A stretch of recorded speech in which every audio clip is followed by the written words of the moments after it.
they'd like to have recorded. Stuart, I would like to ask a question. Yes.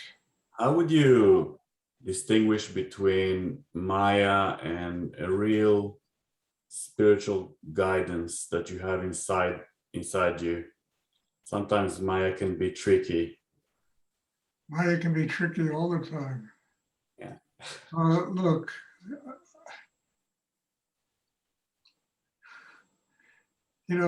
look, there comes a point where the consciousness of a human being arrives, where they can distinguish between what is real and what is just an illusion.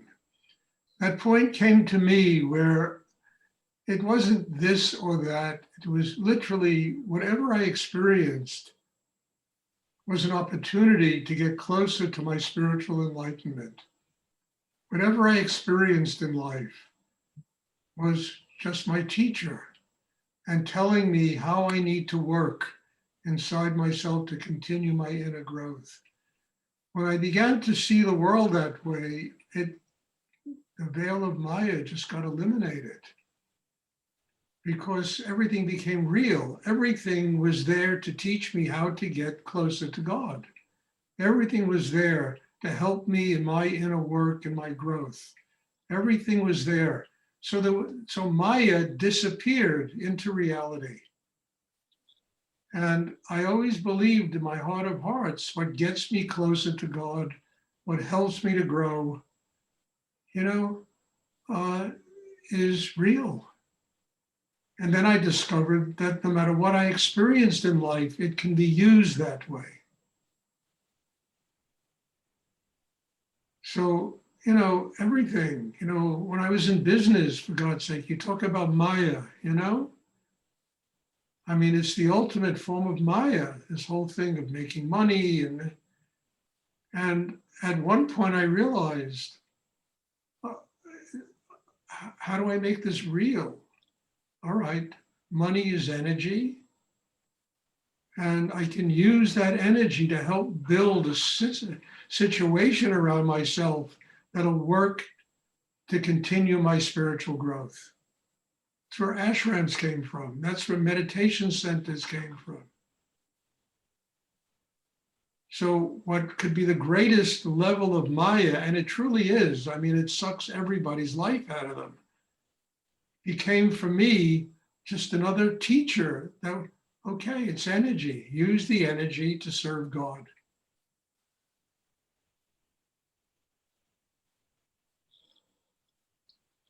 I remember I used to go to basketball games when I lived in Texas, and I would go for the last maybe 8 minutes of the game. And I was always praying it was a close game because the screaming, the yelling, the amount of energy people were getting rid of, I would just sit there and meditate. And that all that energy, which ordinarily would make you deaf and nervous and anxious it just became energy that I was using to help build my inner life. Turning Maya into reality, getting closer to enlightenment. And you can do that with anything. You just have to build an inner life that is strong enough to do it. That you're no longer intimidated by screaming and yelling at a basketball, people cheering and booing, and it's just energy. You're no longer intimidated by the crowds of people on a street. You're no longer intimidated by anything because it's all there to teach you how to continue your inner growth and how to continue your development and how to get closer to spiritual enlightenment. It's also a very good way of getting rid of fear.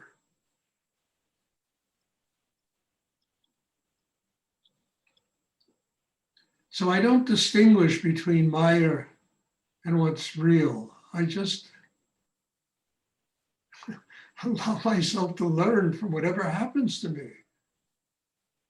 whatever goes on in life. What if you have some sort of inclination or some sort of a voice that calls you from the inside? How would you know that this is real or something that you shouldn't follow? Well, just follow it and see where it takes you. Then you'll discover whether it's real or not.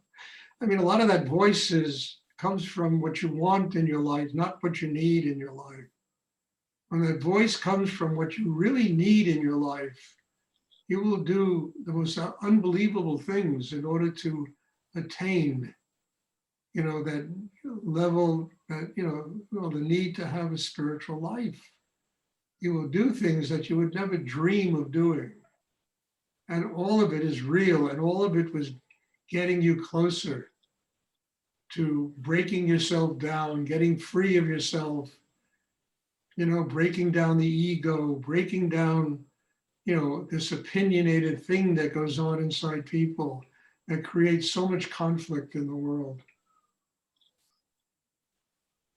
Follow the voice, see where it takes you. Don't be afraid of it. Worst thing to do is just be stagnant.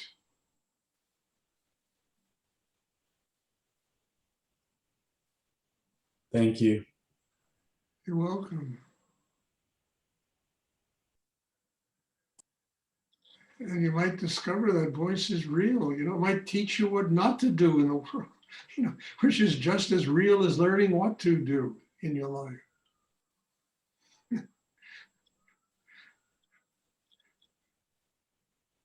Does anyone else have a question they would like to ask? Stuart, I have a question. Oh, and this one's from Wendy. She said to ask a question for her. I'm sorry.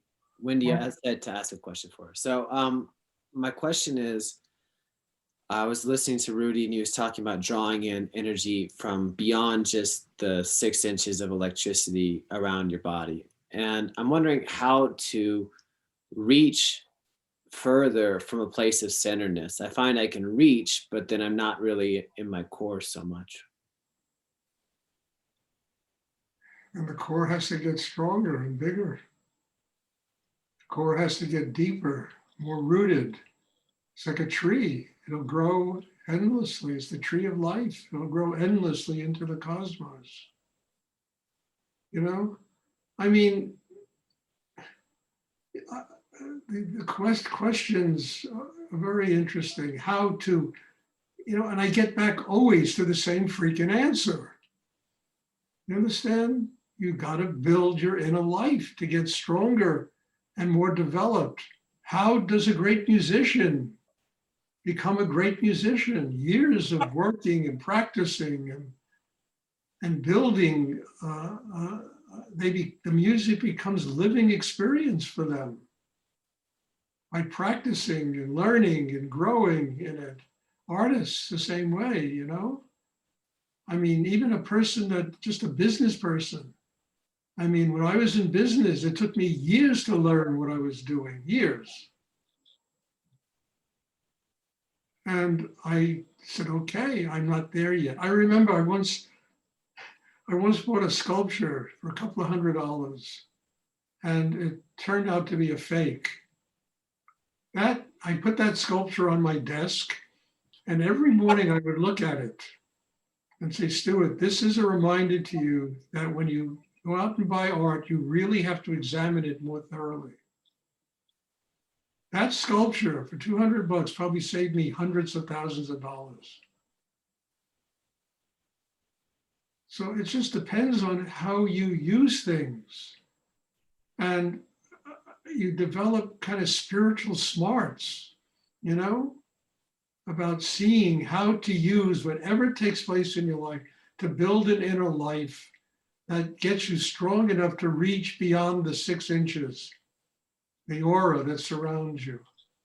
I mean, today in my classes, I'm reaching right into the area where, it's really outside of time to draw energy into. That's why these classes have become so strong.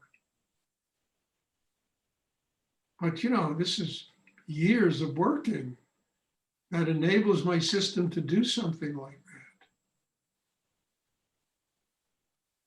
So it gets back to almost the same answer all the time. You know, practice, practice, work on yourself. You build a system to do all these things. How can I do that? Well, trust me, it's possible. It just depends upon how deep you want to go in yourself and how much you want to work on yourself and how free you want to get of yourself so that you can experience these things of a higher nature beyond the 6 inches that surrounds you. Thank you. That's really helpful. You're welcome. Does anyone else have a question? A question, Stuart. Yes. Are you aware of like beings that are working with you and Yes. yes, okay. And like, did you reach a certain point in your development where everything just felt like magic? No. No? Yeah. Look, sitting down to have dinner can be magical, but it's not magic. Being a gourmet cook, which I'm not, can be magical, but it takes, again, years of learning to become a gourmet cook. So, you know, magic is one thing, but in order for things to become magical, for them to become sacred in your eyes, it takes years of learning how to develop and do these things. And I have a lot of respect for that when people do it. And I'm not looking to run a magic show, you know. I don't mean magic in the sense of like a magician. I just meant in the sense of that life is just this magical, unbelievable, glorious thing. Yes. And I try to explain it, you know, you sit down and have a gourmet meal that somebody makes, and it's an unbelievable, glorious thing. And your taste buds explode. But the person who made that meal had years of experience to put together the right ingredients, to cook it right, the seasonings of it, to make that magical. These classes that are pretty magical are a product of years of me working on myself, years.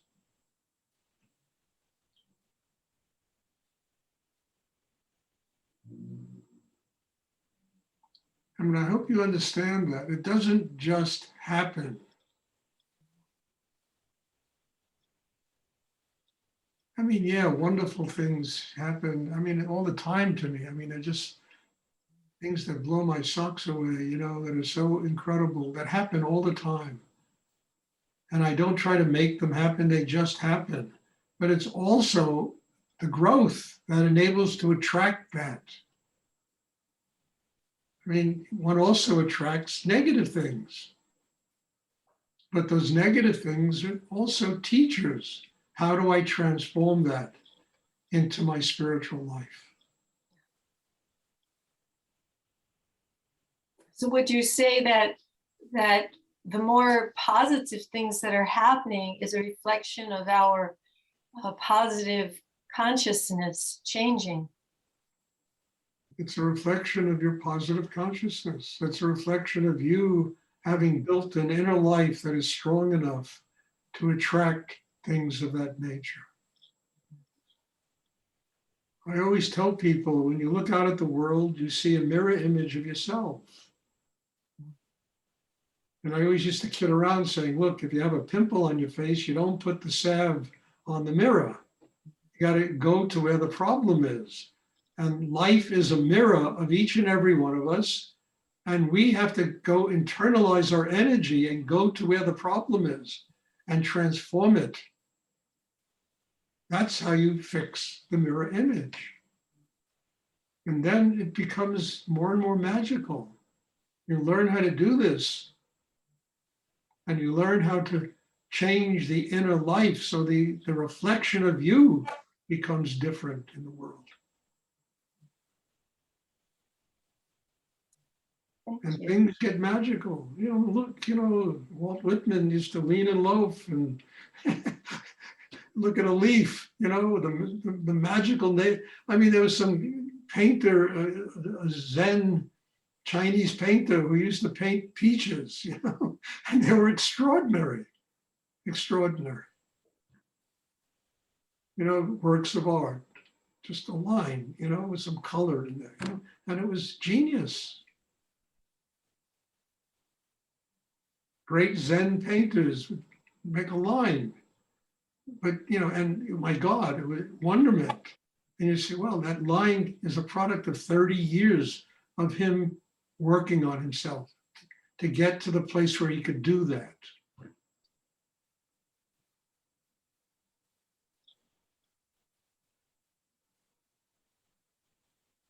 I mean, I once had a painting, I'll never forget that painting. It was a staff. It was by a very famous Zen monk from the late 19th century. And it was a staff. And then there was calligraphy. Those that are on the path get hit with the staff, and those that are not on the path get hit with the staff. I mean, it's like genius. And it was just a staff, just a black line. But that kind of simplicity, one has to truly develop the capacity to be free of themselves in order to attain that level of simplicity, that level of magical expression. That's beautiful. Thank you. You're welcome. Does anyone else have a question they would like to ask?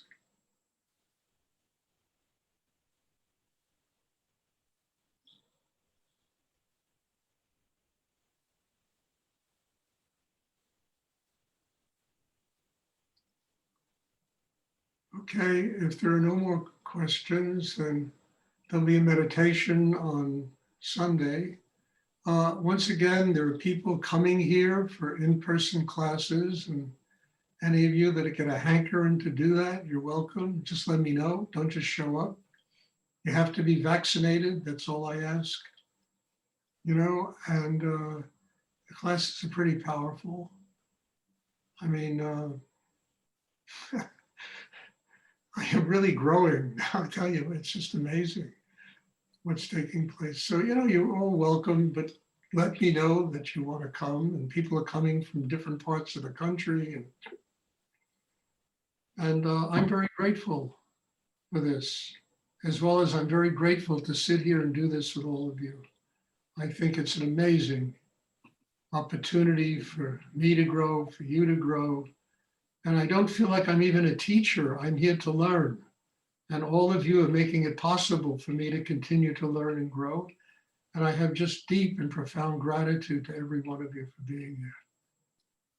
So God bless you all, and thank you. And hopefully I will see everybody on Sunday. Thank you. Thank you, Stuart. Thank you, Stuart. You're welcome. Good night.